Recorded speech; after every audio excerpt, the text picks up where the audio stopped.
సంవత్సరం మారితే కేవలం క్యాలెండర్లో తేదీ మాత్రమే మారుతుంది, నీ జీవితం కాదు. జనవరి 1 వచ్చినంత మాత్రాన నీ బాధలు పోవు, నీ అప్పులు తీరవు, నీ కలలు నిజం కావు. నిజమేంతో తెలుసా? ఏ రోజైతే నువ్వు భయాన్ని ఓడిస్తావో, బద్ధకానికి విడిచిపెడతావో, ఇంక చాలు అని నువ్వే నిన్ను నువ్వు ఉన్నత స్థాయిలో చేర్చుకుంటావో, ఆ రోజే నీ కొత్త సంవత్సరం. అందరూ సెలబ్రేట్ చేసే డేట్ కాదు, నువ్వు నీ గమ్యం వైపు ఒక్క అడుగు ముందుకేసిన రోజే నీ జీవితంలో అసలైన కొత్త సంవత్సరం.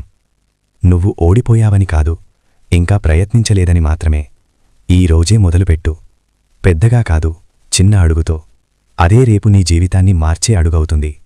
గుర్తుపెట్టుకో, క్యాలెండర్ మారితే సంవత్సరం మారుతుంది, కాని నువ్వు మారితేనే నీ జీవితం మారుతుంది. ఈ మాటలు నీ మనసుకు తాకితే కమెంట్ చేయి, నా కొత్త సంవత్సరం ఈ రోజే.